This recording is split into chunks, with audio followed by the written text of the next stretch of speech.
students, welcome back to my YouTube channel. Our today's topic is basics of English grammar.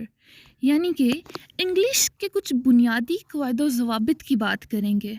English को समझने के लिए या बोलने के लिए या लिखने के लिए जो बुनियादी असूल हैं हमारे पास, हम उनकी बात करेंगे। हम इंग्लिश ग्रामर की बुनियाद की बात करेंगे, यानी जहाँ पे भी इंग्लिश ग्रामर की बात हो तो हमें पता होनी चाहिए कुछ चीज़ें, हम आज उनकी बात करेंगे। बेसिक्स किसे कहते हैं? उस चीज़ को जो किसी चीज़ की बुनियाद हो, और जब तक इमारत की बुनियाद सही से नहीं बनेगी तो हम इमारत सही से खड़ी नहीं कर सकते। इट्स द सेम थिंग कि जब तक हमें इंग्लिश ग्रामर के बेसिक्स नहीं पता होंगे, हम तब तक इंग्लिश को ना तो सही से लिख सकेंगे और ना ही सही से बोल सकेंगे। वेल, इस टॉपिक नेम को देख के जो सबसे पहला क्वेश्चन हमारे माइंड में आना चाहिए वो है ग्रामर क्या है? What is grammar? क्योंकि इंग्लिश के बारे में तो मैं पहले एक्सप्लेन कर चुकी हूँ ना प्रीवियस वीडियो में। अगर आपने मेरी वो वीडियो नहीं देखी तो मैं उसका लिंक दे दूँगी, आप उसे चेक कर सकते हैं। I have explained that what is English and why is it important and all this kind of stuff. But आज जो क्वेश्चन है वो है ग्रामर क्या है? What is grammar? So the rules by which words change their forms and are combined into sentences. In grammar, we study how to use the rules to read and write correct sentences in a language. यानी grammar basically क्या है? क़वायद ज़वाबित। किसी भी चीज़ को लिखने के या पढ़ने के जो रूल्स हैं, किसी भी लफ्ज़ को लिखने के जो रूल्स हैं, किसी भी सेंटेंस को बनाने के जो रूल्स हैं, उनको हम ग्रामर कहते हैं। और ये रूल्स हमें क्या बताते हैं? ये रूल्स का जो सही से इस्तेमाल है, ये हमें बताता है कि हमने कोई भी चीज़ लिखनी कैसे है या उसे पढ़ना कैसे है, किसी भी सेंटेंस को ठीक से बनाना कैसे है। अब यहाँ पे एक चीज़ आप देखेंगे, यहाँ सेकंड जो लाइन है इसमें मेंशन्ड है correct sentences in a language. यहाँ पे इंग्लिश लैंग्वेज नहीं स्पेसिफाई किया गया। मतलब हम बात कर रहे हैं ग्रामर की, तो अगर ये जस्ट इंग्लिश ग्रामर ही होती तो यहाँ पे मेंशन किया जाता इन इंग्लिश लैंग्वेज। लेकिन इस चीज़ से ये बात शो हो रही है कि ग्रामर हर लैंग्वेज की होती है। ऐसा नहीं है कि इंग्लिश की ग्रामर है तो बाकी जो लैंग्वेजेस हैं उनकी नहीं होगी। फॉर एग्ज़ाम्पल, अगर हम उर्दू की बात करें उसकी भी ग्रामर है, अगर हम हिंदी की बात करें उसकी भी ग्रामर है, अगर हम चाइनीज़ की बात करें उसकी भी ग्रामर है। यानी कि लास्ट लेक्चर में हमने देखा था ना कि टोटल 6500 लैंग्वेजेस हैं, तो वो जो पूरी 6500 लैंग्वेजेस हैं उन सब की ग्रामर है, ना कि सिर्फ इंग्लिश की। तो अगर हमने उनमें से किसी भी लैंग्वेज को सीखना है, बोलना है, पढ़ना है, लिखना है, कुछ भी करना है, तो हमें उसकी ग्रामर आनी चाहिए। ठीक है, I think that I have quite cleared your point कि ग्रामर क्या है। अब हम नेक्स्ट चलते हैं इसके बेसिक्स की तरफ।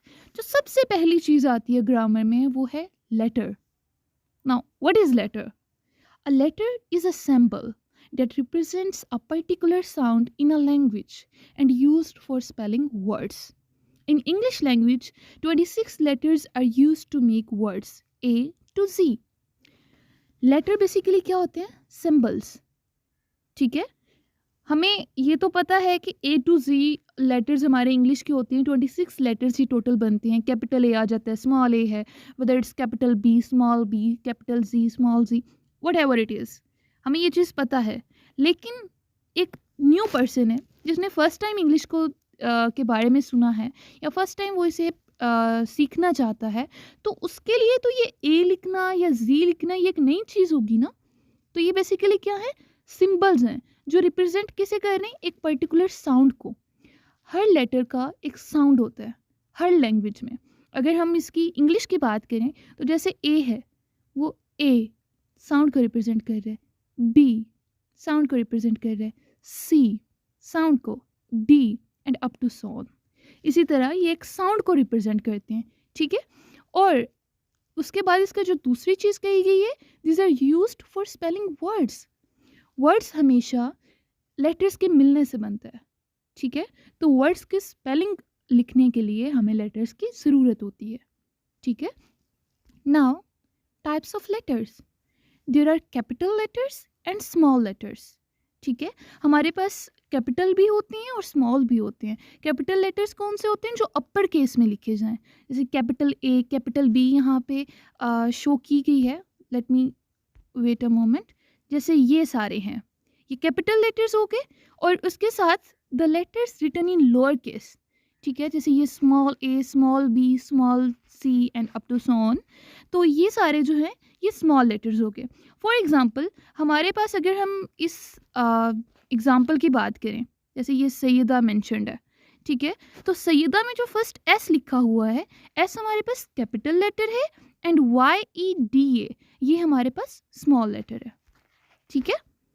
नाउ साउंड्स, लेटर्स के कुछ साउंड्स होते हैं, जैसे हमने पीछे बात की ना कि लेटर्स बेसिकली सिंबल्स होते हैं और सिंबल्स किसे रिप्रेजेंट करते हैं, साउंड्स को, ठीक है। तो साउंड्स दो तरह के होते हैं, वेदर इट्स वॉल्स और कॉन्सोनेंट्स। अब वॉल्स क्या होते हैं, letters that represent speech sounds where air leaves the mouth without any blockage by the tongue, lips or throat। यानी ये ऐसे लफ्ज़ होते हैं या ऐसे साउंड्स होते हैं जिन्हें हम जब बोलें तो हमारी मुंह से हवा निकले विदाउट एनी ब्लॉकेज ऑफ, मतलब टंग, लिप्स या थ्रोट, इनमें से कोई भी उसे ब्लॉक ना करे। 5 वॉल्स होती हैं हमारे पास, A, E, I, O, U। अब आपने देखा होगा कि ये जो पांचों लेटर्स हमने जब इन्हें बोला है तो इनके जो बोलते वक्त हमारे जो मुंह है, हमारा जो फेस है, हमारा जो माउथ है, आई मीन उसे ब्लॉक नहीं किया, ना ही टंग, लिप्स और थ्रोट ने। हमने ये जब बोला है तो हमारी जो मुंह से हवा बाहर निकली है, ठीक है। इसी तरह अगर हम कॉन्सोनेंट्स की बात करें, these sounds involve a partial or complete closure of the vocal tract। For example, ये complete पूरी तरह से मुंह बंद होता है, ठीक है, जो हमारा vocal tract है वो पूरी तरह से बंद होता है। For example, placing the tongue behind the front teeth as with the consonants T and D, or closing your lips as with the consonants B, M, P। Fine, got it. So ये कुछ examples थी consonants की। इसी तरह आप देखेंगे जितने भी कॉन्सोनेंट्स हैं, लाइक 26 हमारे पास टोटल लेटर्स, 5 उसमें से वॉल्स हो गए, जो बाकी 21 लेटर्स हैं वो हमारे पास कॉन्सोनेंट्स हैं। All letters other than walls वो सारे क्या हैं हमारे पास, कॉन्सोनेंट्स हैं। तो इन सबको जब आप बोलेंगे तो किसी में भी आपका जो वोकल ट्रैक्ट है वो ओपन नहीं होगा, सब में कंप्लीट क्लोजर होगा उसका। Fine, got it. Now what is alphabet? हमने देख लिया लेटर क्या है, जो वेरी सेकेंड थिंग हमारी आती है वो है alphabet. Letters which are used to write something in a language. Wait, यहाँ पे क्या कहा जा रहा है कि ऐसे लेटर्स जो किसी भी लैंग्वेज को लिखने के लिए इस्तेमाल होते हैं उन्हें अल्फ़ाबेट कहा जाता है, ठीक है। हमने पीछे लेटर्स की भी बात कर ली, अब ये कह रहे हैं कि अल्फ़ाबेट भी लेटर्स ही होते हैं, लेकिन these are group of letters। Fine, letters को मिलने से जो उसका एक ग्रुप बनता है वो अल्फ़ाबेट कहते हैं। नाउ यहाँ पे थोड़ी सी एक कन्फ्यूजन क्रिएट हो जाती है कि अगर ये दोनों सेम चीज़ें होंगी तो अल्फ़ाबेट और लेटर में डिफरेंस क्या है, ये मैं आपको एक्सप्लेन करती हूँ। Now it's the difference between letters and alphabets. Letter is a symbol that represents a sound in its written form. हमने पीछे भी बात की कि लेटर सिंबल को कहते हैं जो रिप्रेजेंट करते हैं एक साउंड को। और अल्फ़ाबेट क्या है? Alphabet is a set of letters arranged in a fixed order, यानी एक सेट ऑफ लेटर्स है एक फिक्स्ड ऑर्डर में जो अरेंज होता है। The letters used by a language are collectively called an alphabet. अगर हम एक लेटर की बात करें, ए की या बी की, ये होगा लेटर। अगर हम इन पूरे की इकट्ठी बात करें तो वो क्या होंगे? Alphabet। The English alphabet consists of 26 letters A to Z। यानी A से Z तक ये सारे जो अगर एक एक की हम बात करते जाएं तो वो लेटर्स होंगे। अगर हम कहें पूरे 26 की इकट्ठी बात करें तो वो अल्फ़ाबेट होगा। यानी इंग्लिश का एक अल्फ़ाबेट है जिसमें 26 लेटर्स हैं। I hope that it's quite clear now. Well, now what is word? We have discussed about letters, its types, its sounds, and then about alphabet. And now it's, what is word? A group of letters that gives some meanings। ये हमारे पास क्या है?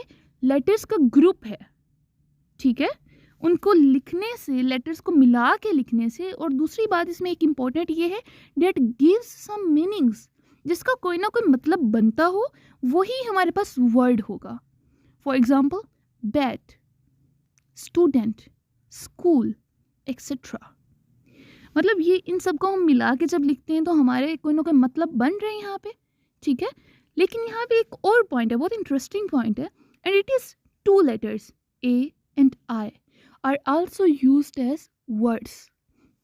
हम a और आई को as a word use करते हैं. ठीक है, और ये बहुत यूनिक क्वालिटी है ए और आई की. इसके अलावा कोई भी ऐसा लेटर नहीं है जिसे हम एज अ वर्ड यूज़ कर सकें सिवाय इन दोनों के. ये दोनों एज अ लेटर्स भी यूज़ होते हैं और एज अ वर्ड भी यूज़ होते हैं. Now what is phrase? हमने लेटर देख लिया, अल्फ़ाबेट देख लिया, वर्ड देख लिया, वर्ड बन गया. और वर्ड के बाद जो नेक्स्ट चीज़ आती है वो है फ्रेज. फ्रेज हमारे पास क्या है? A group of words that does not make complete sense. ये वर्ड्स का एक ग्रुप होता है जो पूरा मतलब ना दे हमें. वर्ड्स क्या था? लेटर्स का ग्रुप. फ्रेज क्या है? वर्ड्स का ग्रुप. लेकिन ये कंप्लीट सेंस नहीं देता. फॉर एग्जाम्पल ईट एप्पल्स, सेब खाओ. क्या ये पूरी सेंस दे रहे? ठीक है, आपने कह दिया सेब खाओ, लेकिन किसे कह रहे हैं? किसकी बात हो रही है यहाँ पे? ठीक है, उसी तरह ड्रा मैप्स, नक्शे बनाओ. ठीक है, बन गए नक्शे, लेकिन किसे कह रहे हैं? किसकी बात हो रही है? Drink water. ठीक है, पानी पियो, पी लिया पानी. बात किसकी हो रही है? किसे कह रहे हैं आप? सो ये कंप्लीट सेंस नहीं देता. Now it's sentence, a group of words that makes a complete sense. जो पूरी sense they group of words, वो सेंटेंस हुआ. अब यहाँ पे फ्रेज और सेंटेंस का डिफरेंस ये है कि फ्रेज भी हमारे पास ग्रुप ऑफ वर्ड्स है, सेंटेंस भी हमारे पास ग्रुप ऑफ वर्ड्स है. डिफरेंस क्या है? फ्रेज कंप्लीट सेंस नहीं देता, जबकि सेंटेंस हमारे पास कंप्लीट सेंस देता है. For example I eat apples, मैं सेब खाती हूँ. पीछे हमने देखा सेब खाओ और मैं सेब खाती हूँ. कंप्लीट सेंस कौन सा दे रहे?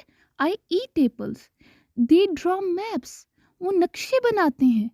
ठीक है, अगर ड्रॉ मैप्स था नक्शे बनाओ, दे ड्रॉ मैप्स वो नक्शे बनाते हैं, कंप्लीट सेंस दे रहा है. ड्रिंक वाटर, पानी पियो, आई ड्रिंक वाटर, मैं पानी पीती हूँ. So that's a difference. Now there are some parts of sentences. It is made up of subject and predicate. अब सब्जेक्ट क्या होता है? The main part of a sentence which mentions a person, place और a thing. Subject क्या होता है? Main part होता है सेंटेंस का. अब यहाँ पे जो बात की जा रही है, मेंशंस अ पर्सन, प्लेस और अ थिंग, ये किसे शो कर रहे हैं? नाउन को. यानी सब्जेक्ट हमारा मोस्टली क्या होता है? नाउन या फिर प्रोनाउन होता है. ये हम आगे जाके डिस्कस करेंगे.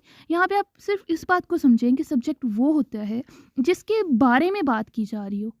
ठीक है, जिस चीज़ के बारे में भी हम बात कर रहे हैं वो हो गया सब्जेक्ट, सबसे पहले लिखा जाता है.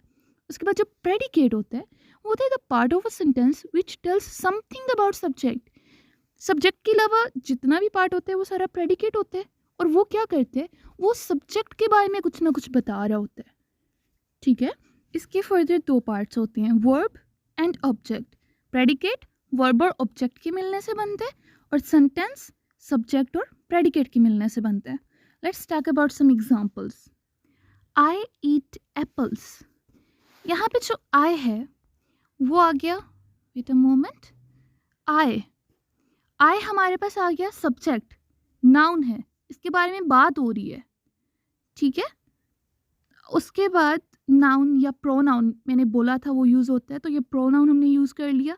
ठीक है, उसके बाद ईट वर्ब आ गया, एप्पल्स ऑब्जेक्ट आ गया.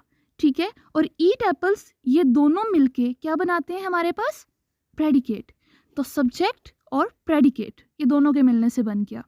Now the next thing is we. ये हमारे पास आ गया सब्जेक्ट, लव ये हमारे पास वर्ब, आर कंट्री हमारे पास आ गया ऑब्जेक्ट, और ये लव आर कंट्री मिलके क्या बन गया? Predicate. Subject and predicate. They it's a subject, are going it's a verb, to school it's an object, और आर गोइंग टू स्कूल मिलके क्या बन गया? Predicate. So subject and predicate. Saba, it's a subject. Aliya, Saba and Aliya, it's also subject, यानी दोनों की बात हो रही है. ड्रा, वर्ब, जो काम हो रहा है. मैप्स, नक्शे, ठीक है. और ये दोनों मिलके ऑब्जेक्ट बन गया मैप्स, और ड्रा मैप्स क्या हो गया? प्रेडिकेट. तो subject and predicate. Well, I think it's quite clear now. And if there is any confusion, और अगर कोई भी आप लोगों को इस वीडियो के रिलेटेड कोई भी इशू है तो आप लोग कमेंट बॉक्स में बता सकती हैं. I will try to answer your questions. And yeah, you can consider subscribing to my channel as well.